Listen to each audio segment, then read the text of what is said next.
Are you related to Luda? No, so there was a crossroads where we were both invited to an Illuminati thing, and it had to be one or the other of us. One last point, and I'm gonna leave it alone. I've never personally been with Quincy Jones, but you, that was your girl, boy. Afro with the sideburns, yeah, that's my signature. Addictions on the rise, comedians check your temperature. 2024 is Katt Williams' year. With his recent viral appearance on the Club Shay Shay Podcast, the comedian came for everyone and their grandma. From Steve Harvey to Cedric the Entertainer and Kevin Hart, no one was spared. Unfortunately, rapper Ludacris found himself on Katt's hit list as well. Williams didn't pull any punches when he accused the rapper of aligning himself with the Illuminati for the sake of fame and success. He didn't even spare his wife, hinting at a darker narrative where black comedians who have joined the ranks of the Illuminati all happen to have light-skinned wives. Now, Ludacris was not about to let his name be smeared like that in public, so he jumped back in the studio and dropped a freestyle, shutting down the rumors. But just when he had thought the drama was in the rear view, Katt Williams came back guns blazing. He released a freestyle response of his own and dropped exclusive footage proving Ludacris's ties to the Illuminati. From the looks of things, it doesn't seem like Luda has a response this time. Just what exclusive footage did Katt get his hands on? And what kind of sacrifices did Luda make for fame? Buckle up because the drama's spilling like crazy. See, I got the receipts for everything I'm telling you. That's why I can say them so freely. Katt raged war on Ludacris during his recent Club Shay Shay interview. During his sit-down with Shannon Sharpe, Katt talked about how both he and Luda were approached by the Illuminati. The terms for joining the ranks of the secret society were simple: cut off all your hair and get rid of the sideburns. And guess who accepted the deal? Given that Katt still has his locks and Luda was rocking a clean-shaven look back in the day, it's not hard to figure out who shook hands with the Illuminati. Where we were both invited to an Illuminati thing, and it had to be one or the other of us, and decisions had to be made. So it was both of us, we were equal. One of us had to cut off all their hair and couldn't do the sideburn thing no more with the points. And it seems like Ludacris blew the horn on this one himself. While accepting the Grammy Award for the Best Rap Album in 2007, Luda joked about how he had to shave his head to bag the win. And the winner for the Best Rap Album goes to Ludacris. Is your year, baby. So y'all telling me all I had to do was cut my hair to win the best rap album? That's what y'all telling me? Huh?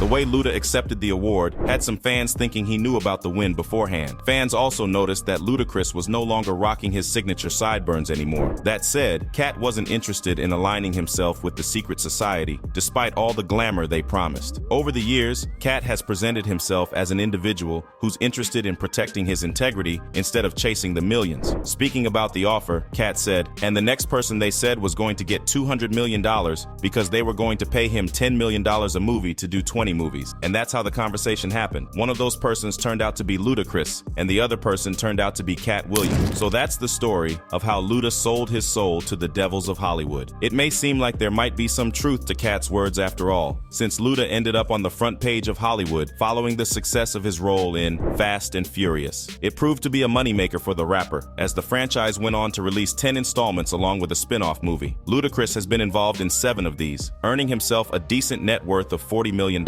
Sir, Fast and Furious is on what number right 10. now?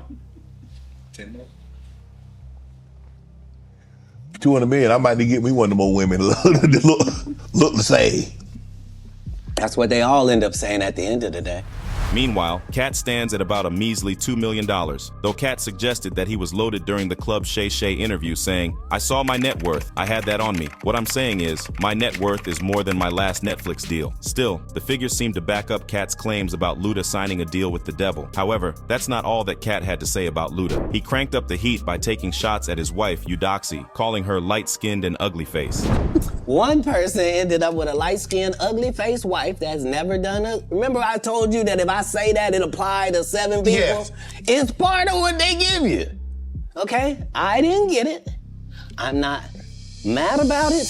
While Katt's comments come off as rude and disrespectful to some, he wasn't merely dropping insults to stoke the fire. Instead, Williams was hinting at a darker narrative in the industry, implying that Luda settled for Eudoxie simply because of his ties to the Illuminati, and he ain't the only one. According to Katt, marrying a light-skinned partner is part of the deal for most black comedians who end up in the ranks of the secret society that manipulates the industry from behind the curtains. Katt highlighted the way the elite exploit the vulnerability of young artists, coercing them into actions they wouldn't typically consider. Interestingly, when questioned, these artists often claim it was entirely their choice. During the interview, Katt brought up the Kevin Hart controversy once more, reminding everyone how the comedian had sworn off from wearing the dress, only to do the exact opposite to appease those in power when the opportunity came knocking. Kevin told you he wasn't gonna wear no dress until they offered him the dress, and then he put it on. And what did he say after he wore it? I made my own decision. Duh. But you didn't make it before they brought it up, did you? It's okay. It's all right. Following Katt's controversial allegations, Ludacris didn't just sit back, unlike some of the comedians that Katt dissed during the interview. He hopped back to the studio and dropped a freestyle response to the beat of Kanye West's song, Devil in a New Dress. Whatever's heavy on my heart is always on my mind. Like Snoop's cannabis shredder, I'm always on my grind. They throwing shade cause niggas could never take my shine. I bring my watch collection on my jet, let me take my time.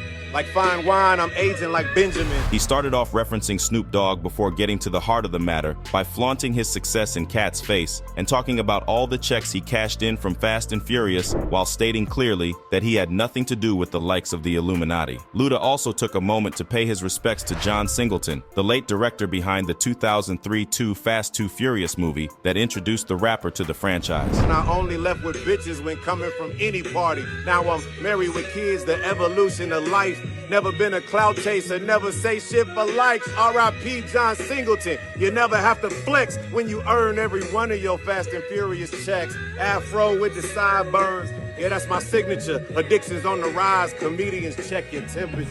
Ludacris finally wrapped up the track by attacking Katt for his long-standing struggle with drugs, and he isn't the first one to do so. It seems like most of the people that Katt calls out resort to labeling him as a drug addict to blow his claims out of the water. Kevin Hart had a similar strategy in mind when he sat down for an interview with The Breakfast Club and asked Katt to take responsibility for his failed career instead of blaming the industry. According to Hart, the reason Katt has never been able to climb to the top is because he chose drugs. My frustration with Katt Williams comes from, you keep pointing at Hollywood. Hollywood this, the white man, this, and this. When do you take responsibility for your actions? You had the shot. Katt was in that position at one point. You were the guy. Yeah. You were set up to be the star. You didn't show up to work. You off promo shoots. You your promo trips that they had set up for you. You became a risk to the studios, which is why the studios stopped with you. Why was he a risk? He chose drugs. Oh, okay. Take responsibility for what you chose and say, you know what, I gotta fix me, and I'm gonna come back and I'm gonna stand up for comedy. However, Katt addressed the drug addiction allegations against him during his sit-down with Shannon Sharpe. He pointed out how there have only ever been rumors against him but no proof. He also went on to say that the only reason why his rivals have been accusing him of taking drugs is to take him out of the game. Katt's on drugs.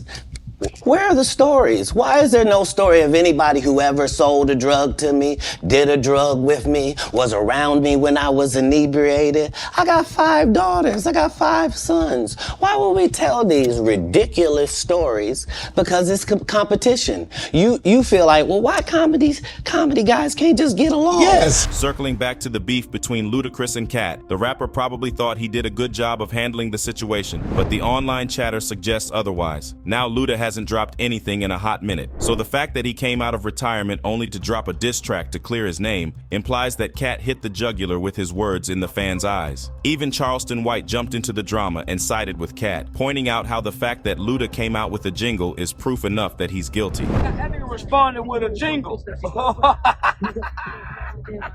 Say, that let you know he guilty.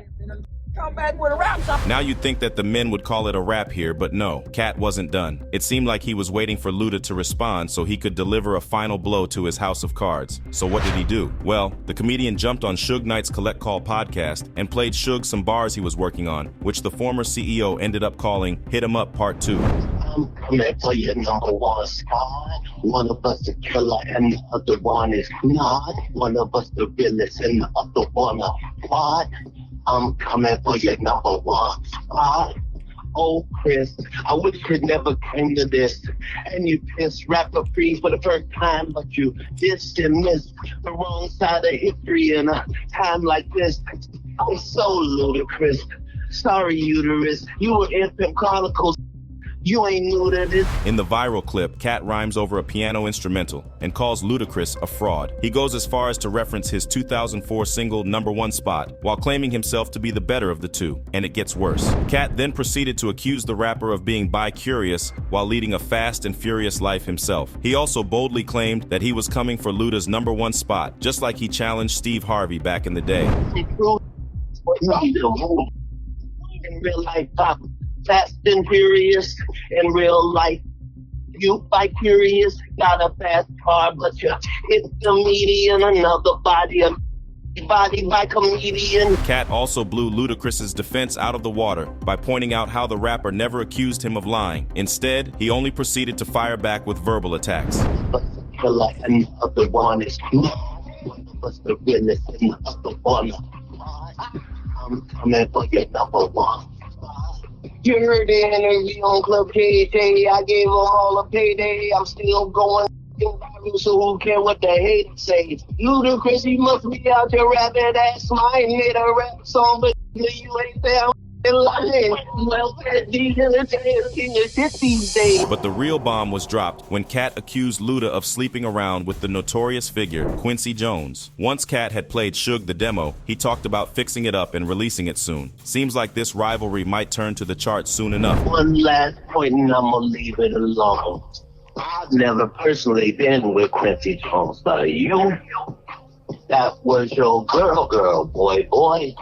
Don't play with these toys. I am to be avoided at all costs. As far as Luda's sexuality is concerned, the rapper has always presented himself as a heterosexual man. He tied the knot with his current wife, Eudoxie, a model and philanthropist, back in 2014. Eudoxie is an accomplished woman herself, with a degree in biomedical engineering from Mercer University. What's more, she leads a non-profit organization named Unspoken Angels, dedicated to supporting victims of DV and SA. The pair share 2 daughters together with Luda, fathering children from his previous relationships as well. However, Quincy Jones is a whole different story. While the record producer has never come out of the closet, rumors about Jones being on the DL and essaying young male artists have been circulating for years, much like Diddy. A few years back, Quincy landed in a world of trouble when the streets accused him of essaying R&B singer Tevin Campbell back when he was a minor. However, it was Tevin of all people who shut down the rumors in a tweet saying, "Now I'm trending." Folks will really say some disgusting things. Tevin was molested by Quincy, GTFOH with the devil. Interestingly, Tevin came out as gay in 2022. That said, Jones has a lot more to answer for than essaying Tevin. According to some reports, Quincy made sexual advances toward Tupac Shakur. Right before his passing, Tupac was dating Quincy's daughter, Kidada Jones, and it looks like he was looking to marry into the family, at least professionally. The street suggested that Tupac was planning to leave behind Death Row Records for Quincy's label. However, the deal fell apart at the very last second, all because Quincy asked Tupac for a questionable favor, and Tupac wasn't about to go down that road. The truth about what exactly happened between the late rapper and the executive producer was supposed to come out during Tupac's interview with radio personality Angie Martinez. The tell-all interview was reportedly 2 hours long, but get this, Tupac's words never saw the light of day. Angie ended up releasing only 12 minutes of the controversial interview. And what's going down with that, so I wanted to get his view, and here goes a little something. The East Coast, West Coast thing is a musical thing. That's separate. That's a whole thing separate to itself. That's a musical thing. When we have been beefing about whose music is better or which is this or which is that, like it's gotten from real the beginning, bad it right has now. because I'm like a lightning rod because I'm attacking New York's finest. They're self-proclaimed king of New York. You know what I mean? I'm attacking them, so because nobody's separating themselves from them, they still talking about how Biggie. raw. Yes, they still talking about how raw he is and woo woo woo. He's a representative. He represents New York. There are a lot. Every time it benefits New York, he represents New York. When it don't benefit New York, now he's just another rapper. I'm not But y'all saying let him that. wear y'all colors. You let him shout y'all shit out. When Biggie came out here, he screamed out, "Brooklyn's in the house." We don't beat and say, "Why you starting a war?" Why is everybody, when I say West Side, it hurt people's feelings? I don't think it's because you're saying West Side. I think because They think they own me. And when asked why during a Billboard interview, Angie revealed she backed away because of the East Coast-West Coast beef, saying, "I was scared to air this interview, and I didn't want to be responsible for making it worse. And the truth is that I made that decision, and I'm proud of that after all these years later. I think about the tragedy that happened to both Tupac and Biggie like, what if I had put that out? I would have forever wondered if I had contributed in any way to what happened, even though it may not have. Ultimately, it happened anyway, but I know that I did what I could do to not contribute to it. That gave me strength. That helped me draw my line in terms of who I am as a personality. However, fans believe that Angie had other reasons that included pressure from a powerful person in the industry like Quincy Jones. Interestingly, the part of the interview where Tupac spilled the tea about Jones did end up on the internet following his passing. However, the clip was scraped off from online platforms as quickly as it had surfaced. Fans who were around at the time swear that they heard Tupac mention Quincy asking for a questionable favor before finalizing the deal. And that's not all. Like Katt, former Public Enemy member, Professor Griff has made it his personal mission to expose the skeletons in Quincy's closet. According to Griff, Jones holds the power to take out anyone in the industry who makes the mistake of pissing him off. The thing that raised some eyebrows with people is when I dropped the information about Quincy Jones. I let the chips fall wherever they fall. That's right. This dude was one of the ones responsible. He had a magazine financed by Warner Brothers and arrested him. He set up sex rings in Hollywood. So shutting down an interview with Tupac from being released to the public sounds like right up Jones's alley. But get this, according to Griff, Quincy operates like Diddy. He has young male artists in the industry perform gay rituals before giving them the keys to the castle. And the people that he brought in, if y'all tell me if I'm lying, Quincy Jones brought in Fresh Prince. Yes, he did. And his first movie was what? 6 Degrees of Separation. Brought in Queen Latifah. Set it off. Queen Latifah set it off, licking and kissing on women. Are you following me? Yes. Tevin Campbell. His little sweet ass up and down Hollywood Boulevard. Got caught in the park. Thank you. And Griff came armed with proof. He pointed out how Will Smith's first big movie with Quincy was 6 Degrees of Separation, where he played a gay con artist. And guess who's facing allegations of having a gay affair with his co-star, Dwayne Martin these days? Will Smith. Between Griff's words and the current situation, fans can see a pattern. Professor Griff also shed some light on the Tupac and Quincy situation. I wasn't talking about homosexuals. I'm saying there's a homosexual ritual that they go through in the Illuminati secret societies. And it is. So when I mentioned that about it marrying itself on to hip-hop, they said, well, can you prove it? Yeah. Go back and go online and read where Tupac said he was asked by Quincy Jones to fuck him in the ass. When Tupac said no, that's when Tupac was marked for death. That said, Quincy is not the first to be accused of demanding sexual favors from young male artists in exchange for fame and success. Diddy's been accused of the same things recently, so Griff and Katt are not pulling rabbits out of their hats. As for Quincy and Ludacris, the pair has worked together in the past on the song Soul Bossa Nostra. That said, the question of whether Ludacris slept around with Quincy as part of his climb to the top hangs in the air. However, since Katt dropped his bars, fans have been scouring the internet in search of proof that could back up Katt's claims. Interestingly enough, in their quest for the truth, a video of Quincy Jones and Ludacris holding hands surfaced, leaving many eyebrows raised. You know, just have him in my life is a great leader. Great leader. Living legend. That's what we sitting in front of right now. Quincy.